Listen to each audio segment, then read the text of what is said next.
Movie की शुरुआत चीन के एक गांव से होती है, जहां एक छोटी सी झोपड़ी में एक बाप और उसकी नन्ही सी बेटी रहते हैं। वे लोग बहुत गरीब होते हैं, इतने गरीब कि 2 वक्त की रोटी भी पेट भर खा नहीं पाते थे। लेकिन उनकी बेटी सिरी, जो कि अभी 7 साल की ही होगी, काफी समझदार और सहनशील होती है। वो अपने घर के हालातों को अच्छी तरह समझती थी। बारिशों में घर की दीवारों से पानी अंदर टपकती थी। हालांकि वे लोग अच्छी भोजन और कपड़े भले ही अफोर्ड ना कर पाते हो, लेकिन वे अपने जीवन से संतुष्ट थे और सुकून से रहते थे। सिरी के पिता घर पर बांस की लकड़ियों से तरह तरह के फर्नीचर बनाया करते थे और उन्हें बाजार में लाकर बेचते थे। इसी से उनकी रोजी रोटी चलती थी। फिर भी जैसे तैसे करके उन्होंने अपनी बेटी को दूर के एक बोर्डिंग स्कूल में एडमिशन दिलवाया होता है, क्योंकि आसपास कोई अच्छी स्कूल नहीं होती है। स्कूल दूर होने के कारण सिरी रोज सुबह जल्दी उठकर खाना खाती, थोड़ा टिफिन में पैक करके एक टॉर्च लाइट की मदद से घंटों चलकर स्कूल जाती थी। जब तक वह स्कूल पहुंचती तब तक काफी उजाला हो जाता था और क्लासरूम में भी कोई उसे ठीक से ट्रीट नहीं करता था, क्योंकि बाकी सारे बच्चे रईस परिवार से थे।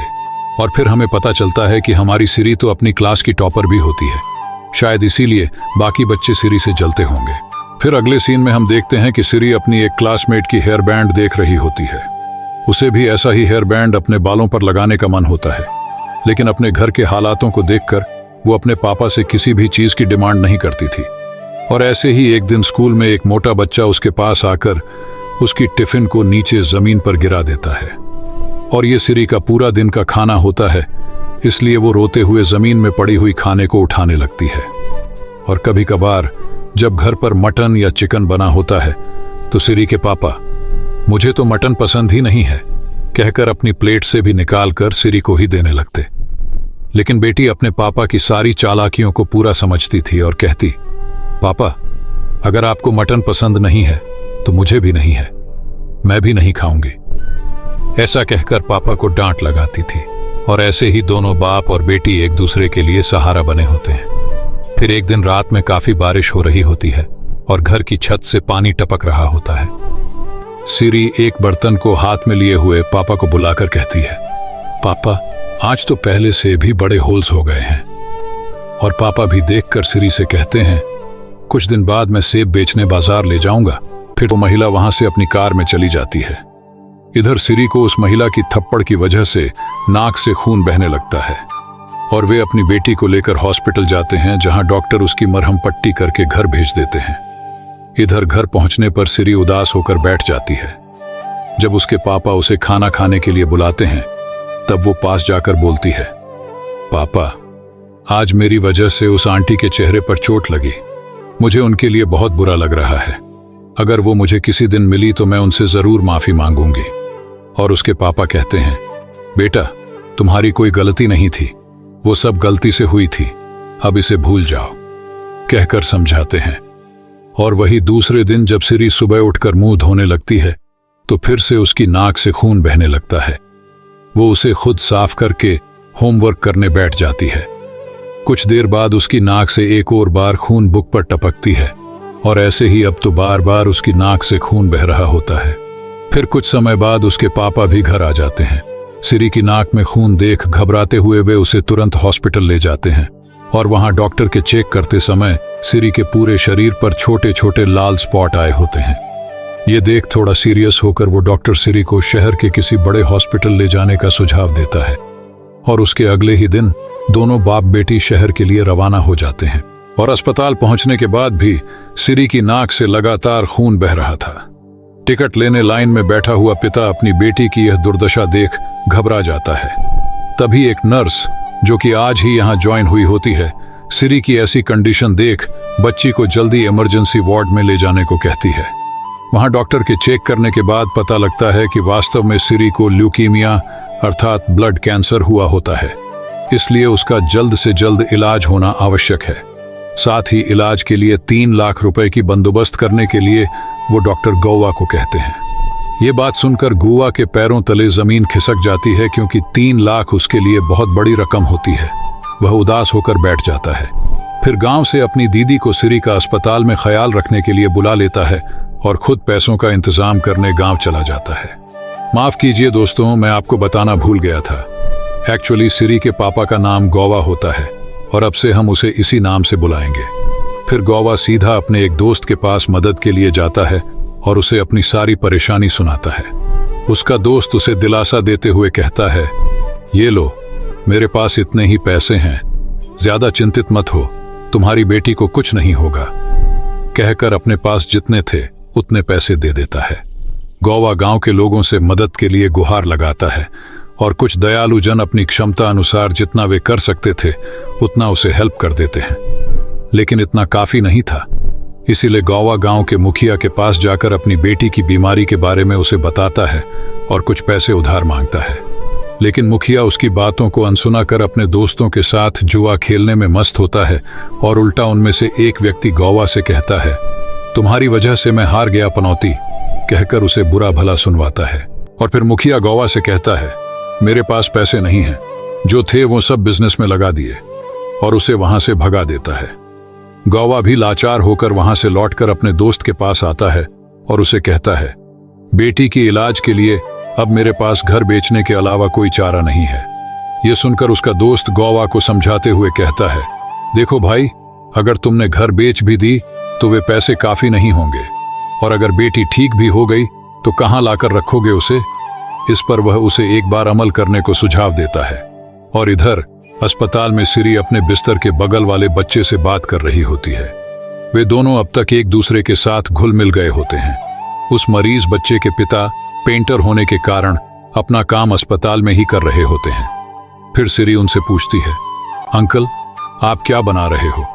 यह सुनकर वह व्यक्ति सिरी से कहता है, बेटा, मैं ड्राइंग बना रहा हूं, इसे बेचूंगा तो बहुत पैसे मिलेंगे। यह सुनकर सिरी उनसे ड्राइंग सिखाने का अनुरोध करती है। फिर वह व्यक्ति भी पेपर और रंग लेकर उसे ड्राइंग करना सिखाने लगता है और सिरी कहती है, अंकल, मैं पहले शहर बनाऊंगी। शहर ही क्यों, पूछने पर सिरी कहती है, शहर के बड़े बड़े इमारतों में रहने वाले लोग तो खुश रहते हैं ना। ये कहकर वह ड्राइंग बनाने लगती है। इधर गौवा बेचारा रात भर जागकर पैसे जुटाने में लगा होता है। सुबह होते ही वह अपने घर की सारी बेचने लायक सामान लेकर बाजार चला जाता है।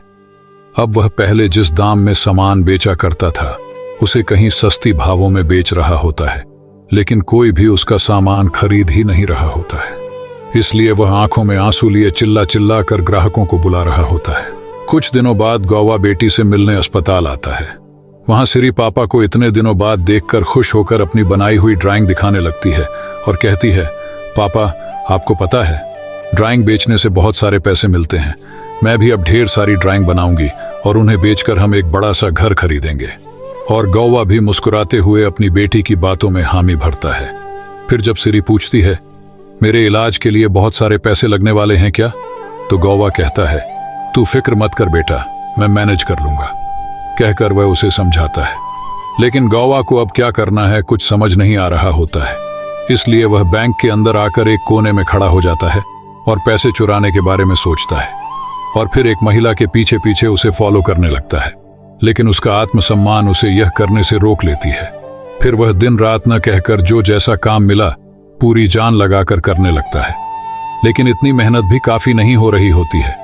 इसलिए वह फिर थक हार कर गांव लौट आता है और वहां के एक अमीर आदमी के पास चला जाता है।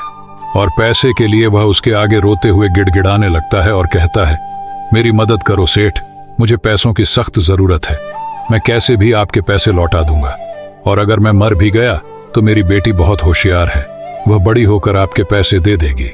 लेकिन वह सेठ पैसे देने से साफ इनकार कर देता है। और ये सब बातें उस सेठ का बेटा छुपकर सुन रहा होता है। यह और कोई नहीं, वही मोटा लड़का है जो सिरी को स्कूल में परेशान किया करता था। लेकिन फिर गौवा की बहुत विनती करने पर वह सेठ बोलता है, मैंने एक गुंडे को 80,000 रुपये कर्ज दिए थे, लेकिन अब वह लौट आने से मना कर रहा है। अगर तू उसे वे पैसे वसूल कर पाया तो वे सारे पैसे तेरे हुए। यह बात सुनकर गौवा खुश होकर उसके पैर छूने लगता है और उसे धन्यवाद कहकर पैसे उठाने के लिए उस पिटाई कर वहां से चले जाते हैं। गौवा गुंडे के मार से कुछ देर के लिए बेहोश हो जाता है। फिर कुछ देर बाद होश आने पर वह जैसे तैसे हॉस्पिटल में बेटी को देखने चला आता है।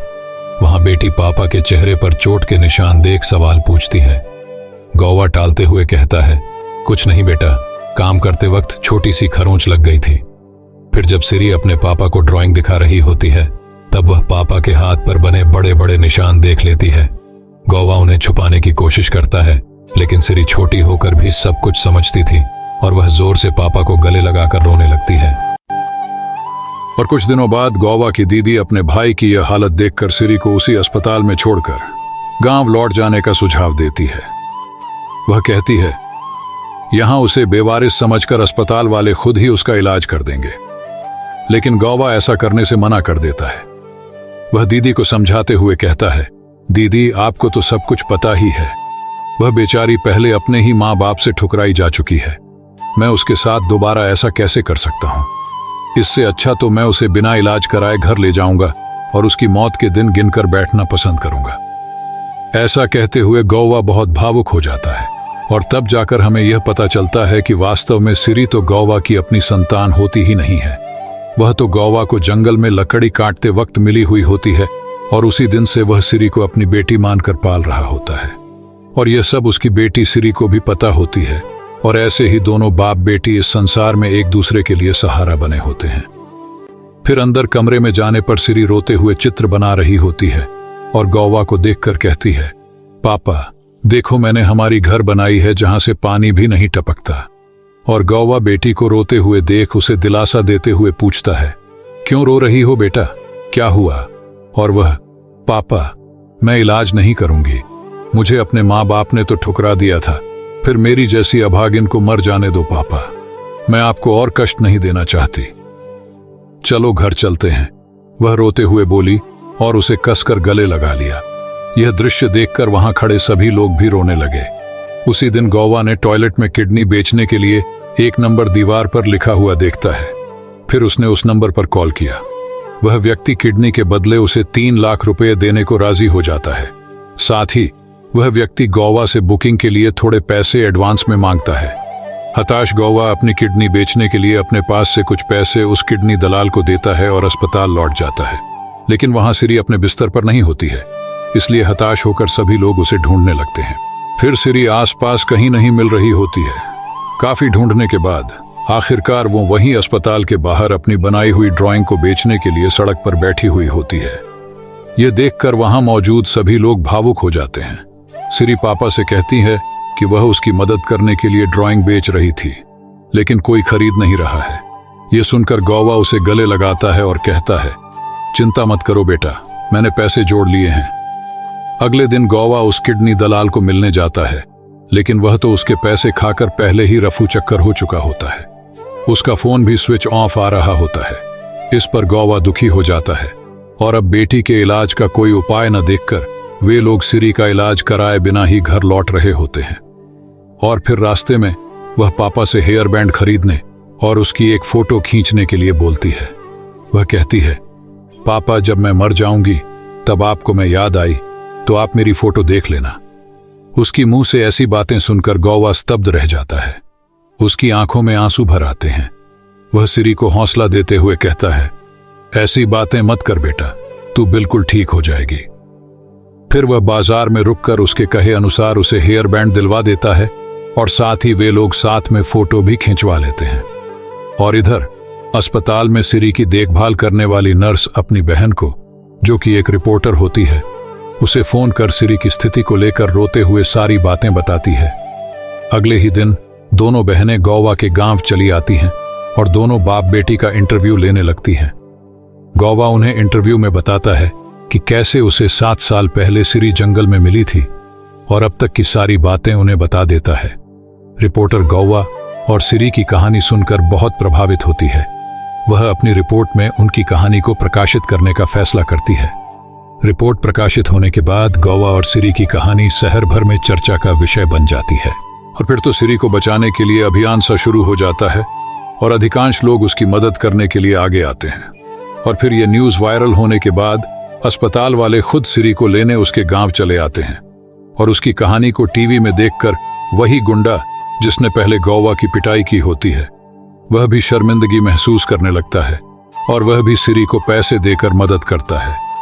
और अब सिरी के साथ पूरा देश खड़ा हो जाता है और उसे अस्पताल में मिलने लोग दूर दूर से आने लगते हैं। और एक दिन डॉक्टर सिरी को सुई लगाने वाली होती है। सिरी थोड़ी डरी हुई होती है, लेकिन वह अपनी डर को नहीं दिखाती। वह जानती है कि यह उसके इलाज के लिए जरूरी है।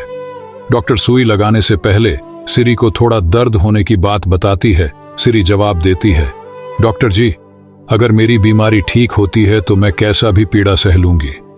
छोटी उम्र में भी सिरी में इतनी मैच्योरिटी देखकर डॉक्टर भी दंग रह जाती है। सिरी गले से खून और शरीर से पानी निकालने की प्रक्रिया से गुजरती है। यह बहुत दर्दनाक होता है, लेकिन वो कोई आवाज नहीं करती, सब सह लेती है। सचमुच हमारी सिरी वाकई में बहादुर होती है। अगले सीन में हम देखते हैं कि एक बार जब सेब खरीदते समय जिस लेडी ने सिरी को झापड़ लगाई होती है, वो उसे टीवी पर देख लेती है और उसे अपनी गलती का एहसास हो जाता है। वह भी सिरी से मिलने अस्पताल चली जाती है। अस्पताल पहुंचने पर वह सिरी का सामना नहीं कर पाती और एक फलों की टोकरी में कुछ पैसे और सॉरी लिखकर चली जाती है। जब गौवा को यह पत्र मिलता है तो उसे पता चल जाता है कि यह कौन छोड़कर गया होगा और उसके चेहरे पर धीमी मुस्कुराहट आ जाती है। और फिर कुछ हफ्तों बाद सिरी की तबीयत में कुछ सुधार आ रहा होता है। अस्पताल में सभी डॉक्टर और स्टाफ सिरी का बहुत ख्याल रख रहे होते हैं।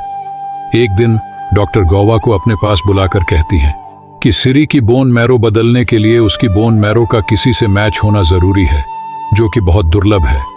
इसलिए आपको गांव जाकर उसके माता पिता या भाई बहन यदि कोई भी हो तो उन्हें जल्द से जल्द बुलाना होगा, क्योंकि उनके बोन मैरो मैच होने की चांसेस अधिक रहती हैं। फिर तुरंत ही गौवा गांव पहुंचकर उसके माता पिता की खोजी शुरू कर देता है, लेकिन बहुत ढूंढने पर भी उनका कोई पता नहीं लगता। फिर वो थक हार कर शहर लौट जाता है। इधर जब सिरी बाहर गार्डन में फ्रेश होने के लिए निकली हुई होती है, तब वो वहां एक बच्चे को देखती है जिसकी आंख पर पट्टी लगी हुई थी। उसके पास जाकर पूछने पर लड़के ने कहा, मुझे एक आई डोनर की जरूरत है। मैं अंधा हूं और देखने के लिए मुझे किसी की आंखों की जरूरत है। फिर कुछ और दिन बीत जाते हैं, लेकिन सिरी की मैच का बोन मैरो अभी तक नहीं मिला होता है। और फिर धीरे धीरे सिरी की तबीयत में समस्याएं आने लगती हैं। और एक रात जब सिरी सो रही होती है, तब उसकी पेट में अचानक तेज दर्द होने लगता है।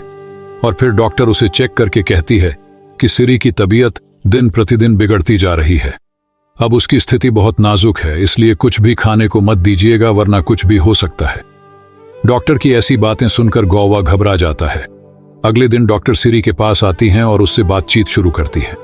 इसी दौरान सिरी डॉक्टर से अपने दिल की बात और सपने साझा करती है। वह बताती है कि कैसे वह बड़ी होकर बहुत पढ़ाई करके एक कामयाब इंसान बनना चाहती है। फिर वह शहर आकर यहाँ के एक बड़े से घर में अपने पापा के साथ रहना चाहती है। सिरी कहती है कि वह पापा को रोज अपने हाथों से उनकी पसंदीदा डिश बनाकर खिलाना चाहती है, और इसके बाद उन्हें कभी फर्नीचर का काम भी नहीं करना पड़ेगा। उन्होंने मेरे लिए बहुत कष्ट उठाए हैं, मैं भी अपने पापा के लिए कुछ किए बिना मरना नहीं चाहती।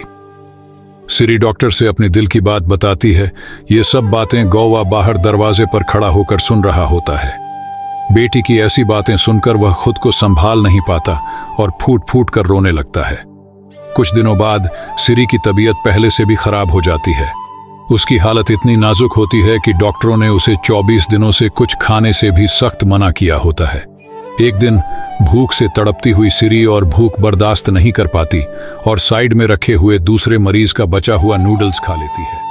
थोड़ी ही देर बाद उसके पेट में तेज दर्द होने लगता है और उसे तुरंत इमरजेंसी वार्ड में ले जाया जाता है। ले जाते समय सिरी अपने पापा को गौर से देखती है।